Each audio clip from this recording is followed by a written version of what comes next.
Maka dari musibah atau bencana yang akan diterima oleh orang yang tidak sholat 5 waktu ketika sakaratul maut, yang pertama matinya akan hina, kedua akan terasa lapar terus, yang ketiga akan terasa haus. Intinya ojo sampai ninggalno sholat 5 waktu.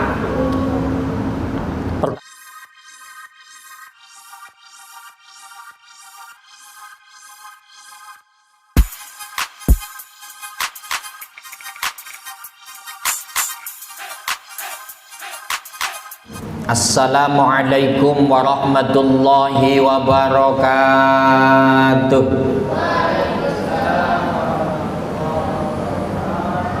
Memang yang namanya iman itu kadang pasang, kadang surut. Iman yang selalu pasang itu imannya para nabi, para rasul. Iman yang tidak pasang, tidak surut itu imannya malaikat. Iman yang kadang pasang dan selalu surut, ya imanmu itu. Kalau lagi pasang, lagi kenceng, masjidnya rame, tapi sebentar. Tapi kalau lagi surut, nungsep, masjidnya sepi nanti setahun. Yaitu imanku, imanmu semua. Tapi mudah-mudahan dengan diproses ya semangatnya numbuh lagi, insya Allah. Baik ibu-ibu, bapak sekalian, kita langsung melanjutkan yang kemarin ini.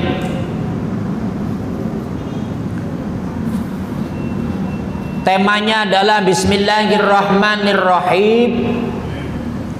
Dampak berat meninggalkan sholat 5 waktu. Ini kita ngambil dari kitab Mukhtasar Tadhkiratul Qurtubi yang pinggirnya Kang Khairat.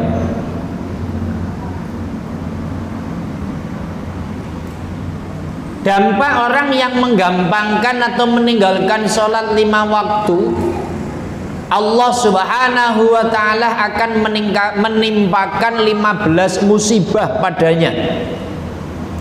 Yang 6 di dunia, yang 3 ketika sekarat mati, yang 3 di dalam kubur, yang 3 keluar dari kubur. Adapun yang sudah kita bahas kemarin, yang 6 ini, yang 6 akan dirasakan di dunia bagi umat Islam yang ngakunya Islam tapi tidak sholat 5 waktu.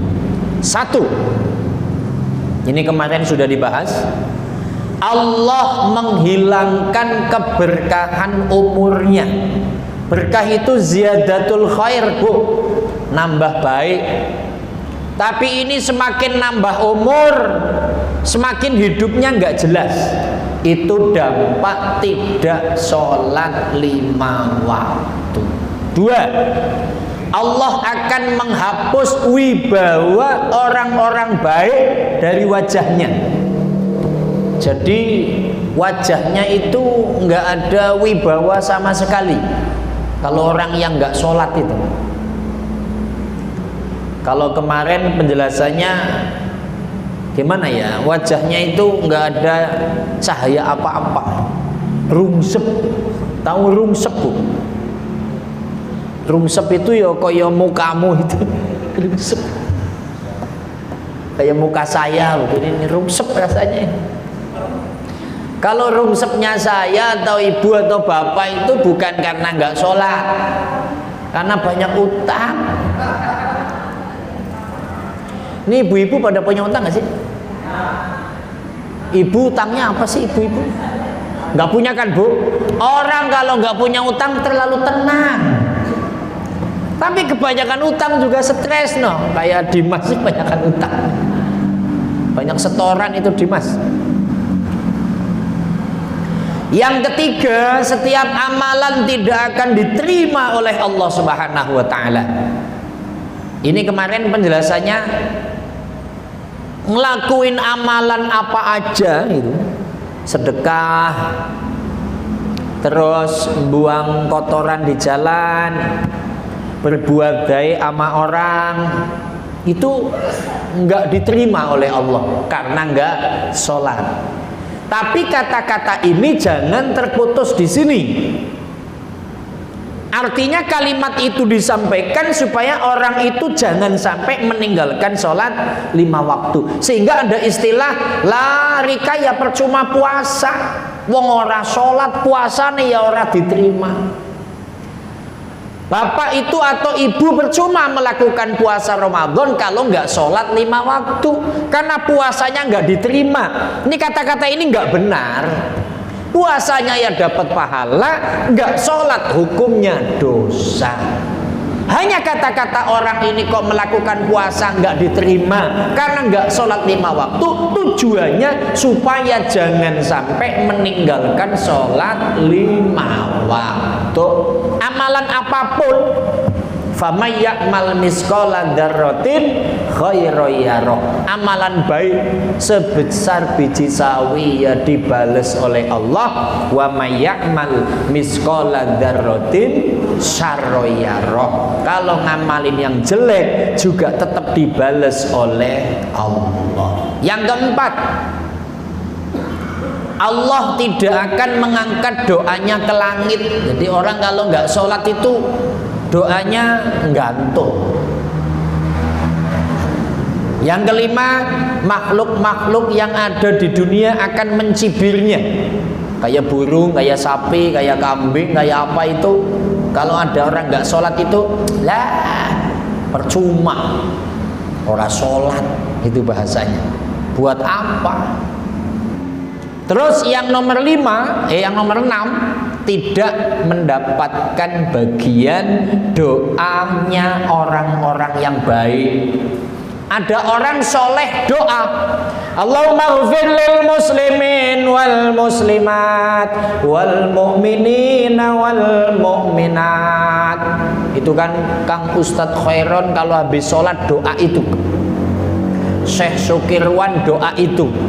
Nah, doanya orang-orang yang soleh ini tidak bisa nempel ke orang yang meninggalkan sholat 5 waktu. Itu maksudnya. Jadi orang-orang yang pada nggak sholat, kalau Kang Kiai Sukir lagi doa, itu mereka nggak dapat bagian. Allahumma nawwir qulubal muslimin. Ya Allah, terangi hatinya orang-orang yang Islam. Kalau nggak sholat, nggak dapat bagian doa. Ini salah satu siksa bagi orang Islam yang tidak sholat dalam dunia. Sekarang kita akan masuk. Adapun yang 3, orang yang nggak sholat akan mendapatkan siksa ketika sakaratul maut. Jadi orang yang nggak sholat nanti ketika sakaratul maut, apa sanksinya, apa musibah dan apa bencananya? Wa ammas salasatul lati tusibuhu indal maut fal ula annahu yamutu dzalila wasaniyatu annahu yamutu jainga wasalisatu annahu yamutu atsyana walau sukiya miyahu bah biharid dunya marwa min atsihi. Masya Allah. Adapun 3 perkara yang akan ditimpakan kepada manusia yang tidak sholat 5 waktu ketika sakaratul maut. Jadi ketika nanti nyawa kita akan dicabut, ibu bapak, malaikat Israel sudah siap mencabut di atas kepala, mulai dipegang ubun-ubun kita. Karena orang ini tidak sholat 5 waktu, maka yang pertama, orang tersebut nanti matinya dalam keadaan hina. dalam keadaan hina itu kayak apa?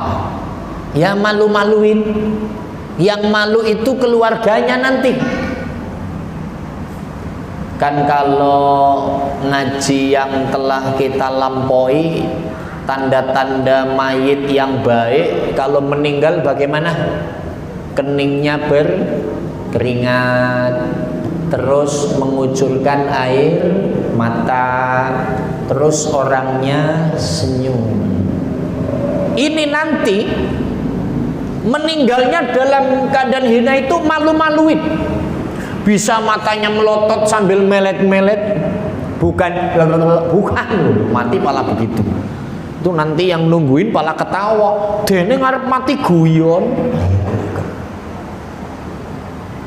Jadi nanti malu-maluin. Ketika dicabut, sakit ya Allah, gitu. Malu lah, keluarganya yang malu. Karena apa? Orangnya tidak sholat.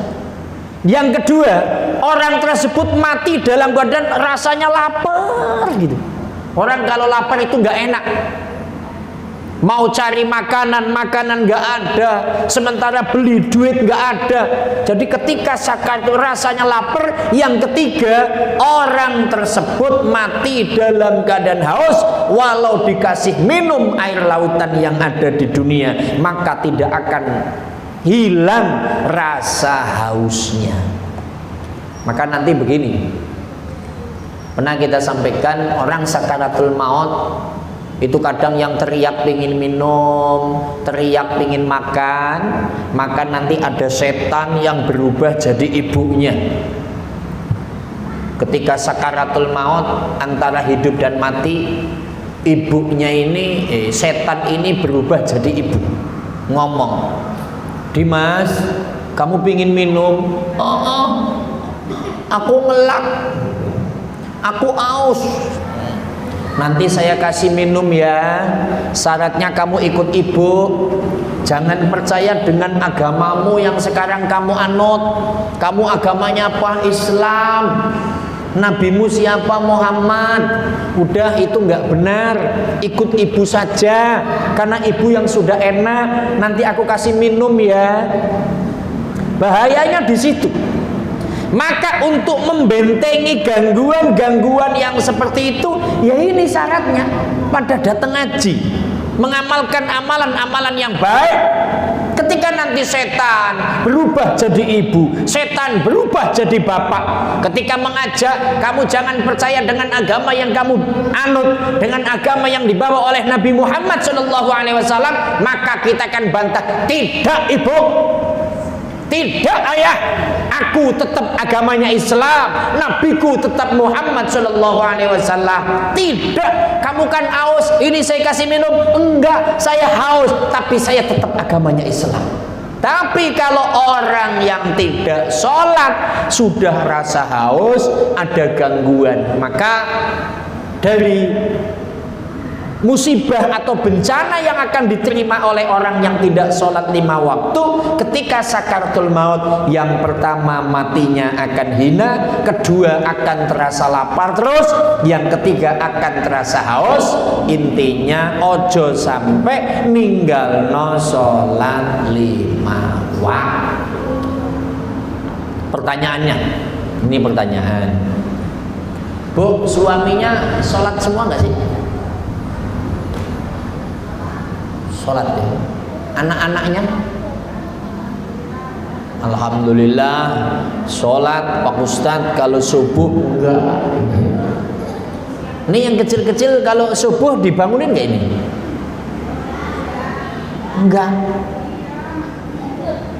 Enggak mau apa mamanya nggak mau bangunin? Kasihan Pak Ustadz kalau subuh-subuh bangun. Tapi ini pesan agama. Ini kecil-kecil begini nih, usia 5 tahun, 7 tahun, apapun yang terjadi ya harus dibangunin, harus sholat kayak ibunya, kayak bapaknya gitu. Ini kalau subuh masih ada yang sholat kan di sini? Ya, takutnya nggak ada mas, jauh, jauh, mentang-mentang jauh nggak sholat ini. Dimas yakin nggak pernah subuhan di sini lah, jauh. Baik, Kita masuk yang tiga. Bagi orang yang tidak sholat nanti akan mendapat siksa ketika di dalam kubur. Wa amma salah satu lati tusibuhu fi qabrihi fal ula yudikullahu alaihi qabrahu wa yusiruhu hatta takhtalifa adlanguhu wasaniyatu yukitu alaihi fi qabri narun yataqallabu fi jamriha lailan wa naharon wasalisatu yusallitullahu alaihi subhana yusamma syuja'al aqra ngainahu min narin wa adfaruhu min hadidin tulu kulli tufrin masiru yaumin.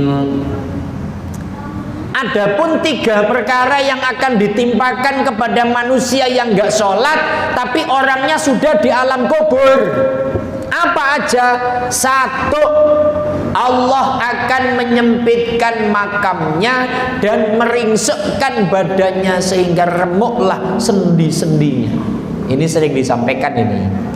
Jadi orang kalau nggak sholat, nggak amal baik, dosanya banyak, nanti makamnya akan menyempit, tulang belulang akan hancur. Maka ada yang tanya, Ustadz, apa tulang belulang yang sekarang ini? Bukan, Bu, tapi tulang belulang yang memang alamnya sudah alam kubur. Karena kenyataannya begini, ada orang Islam tapi nggak sholat total, males sholatnya itu. Kemudian dilalahnya ada urusan apa, makamnya digali lagi, ya mayatnya utuh. Maksudnya dalam jangka 3 hari atau 5 hari, paling bengkak. Kan nggak pada hancur. Berarti yang disiksa bukan jasmani yang ini, tapi jasmani yang memang Allah ciptakan dengan kekuasaan Allah. Yang kedua, orang yang nggak sholat 5 waktu, di makamnya akan diletakkan api. Api itu akan menyala dan membakarnya siang dan malam. Masya Allah. Itu nggak bayangin, Bu. Saya aja kalau nginjek puntung rokok, loncatnya sambil ngomong yang nggak jelas. Kurang ajar, siapa yang merokok ini? Gitu bahasanya. Biasanya keluar kaki 4 lah. Apa sapi, apa kambing, anjing, kadang biasanya begitu, Pak. Anjing gitu bahasanya. Asu tenang gitu bahasanya. Astagfirullah. Kalau ibu-ibu biasanya kalau nginjek panas atau kepanasan biasanya ngomong apa sih, Bu? Innalillahi. Oh, hebat ini.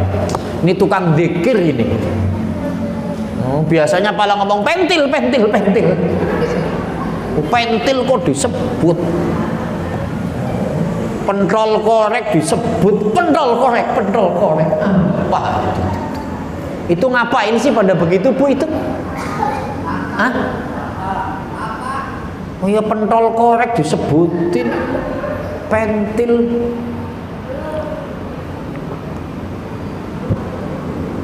Jadi kembali betapa dahsyatnya siksa orang yang nggak sholat.